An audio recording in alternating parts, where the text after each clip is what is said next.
Okay, LMTV Uganda program ebera step by so mulamanya ne dobozi Queen Sylvia Fire Lady the beautiful lady nanyinigo ojja kubango gategera genda wali ojizewo nanyinigo ojja kuba kimanyi kiteekawo wali okimanyi kopa ku neighborwo ate nga ntambire ne mwana mlezi Emmanuel Emma the big size in opposite omusajja omuwanvu wamu ne producer wange mwana mlezi Lawrence wamite the virgin boy ate producer omulala mwana mwala Viola oba muite Pinchuni wamu King himself abitematemo kubanga abikutera ku screen yo liganisa pu magazine kwagala nnyo nekitayo na joli yo group yo nono natukola nayo wano ku LMTV Uganda wamune mwana mwala gwe kola ne program eno step by step so mwana mwala Joe Mackenzie nkwagala nnyo ndabira abantu b'Enansa na bagambe mbagala nnyo mbatumidde ne ntumira ku Edboy w'Enansa na Paisa Wilson Bigembe ogambo cyane ntumira ku mukyala full figure ateria muntama oye kigamba akikubawo nga wali full figure nkwagala nnyo nnyo ye mukyala ayogere ekigamba jana akikubawo nga we kiri yo teyeruma agiyita NB na agiyita B okitegeera ate ne ntumira ku mwana mnezi bajjo bawa full figure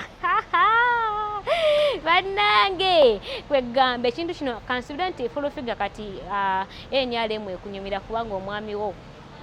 muli naye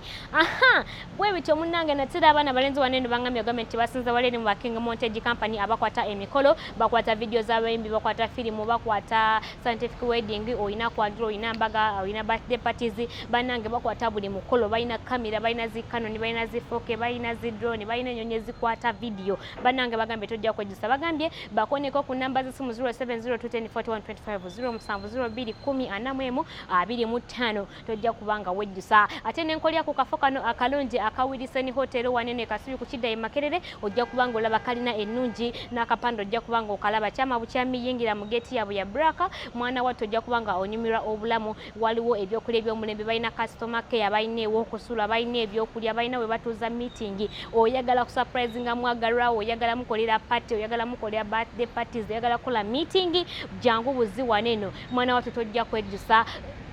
kaya yokka gye banaakuwa ojja kwagala n'okupangisa wobeere nga tuyagala nakuvaawo ngenda kuba nga ntandika neggwe lya mwana mnezi Bobi Wine president wa NUP oba mwite oba giyite people power bena president wa ghetto okitegeera Bobi Wine omuyimbi oba mwite Kyagulanyi okay munnange twavayo mabega kawo ane tubalaga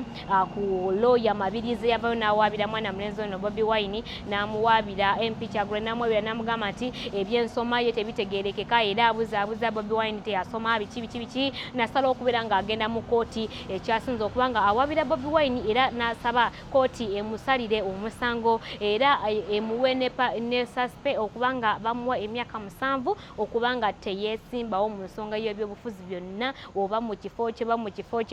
kye okubanga teyesimbawo okitegeera Bobi Wine yalaba biriwe bityo omwana musajja mukulu no lawyer Mabirizi nga amulemeddeko amutambulirako nnyo n'asalawo okubeera nga aleeta ebimukwatako details zonna era nazibasomera genda ku LMTV Uganda ku YouTube channel ojja kubanga onoonya video clip ezo jezi ebyokusoma kwa Bobi Wine ebyo nabibaleetera munnange navayo ku lunaku lwennyini lawyer Mabirizi lwe yagenderako kuba ng'alopa omusango guneno ng'alopa mwana mlenzi Bobi Wine bw'atyo munnange ne Bobi Wine lwe yakuba press conference wali eri Magere waliwo office za NUP bagite people power nasobola okubeera nga alambulula ku byensoma ebyo n'engeri gye yasomamu okuva mu baby mpaka wali okubanga yesimbawo era nsonga lwaki ebintu bineno byali bikyukakyuka byonna n'abinnyonnyola kakati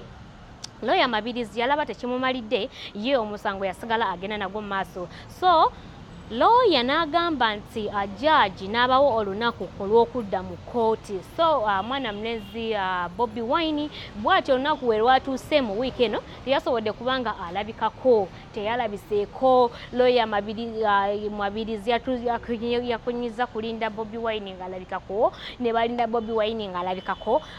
teyalabiseeko omwana watu okuva olunaku ku makyampa okuziba Bobi Wine teyalabiseeko Robert Kyagulanyi MP waffe oyo ow'Ekyaddondo teyalabiseeko mu kkooti okitegeera kubanga munnange ensonga gye baali bamuwaabira ebintu yavayo byonna n'abitereeza n'abagamba ensonga lwaki emyaka gyakyuka lwaki wali yakozesa emyaka mirala okubanga right now alina mirala ate ne wali mu misomo emirala nga nawe yakozesa myaka mirala okitegeera yavayo n'abanga atangaaza ensonga eno lwansonga lwaki olunaku olw'okugenda mu kkooti we lwatuuse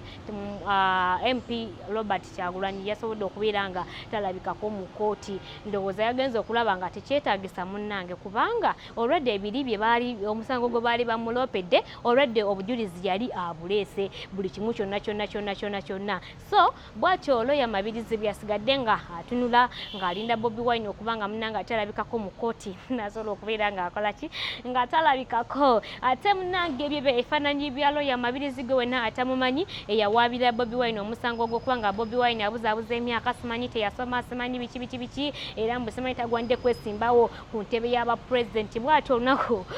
olwejjo bw'atyo byatunudde ng'alinda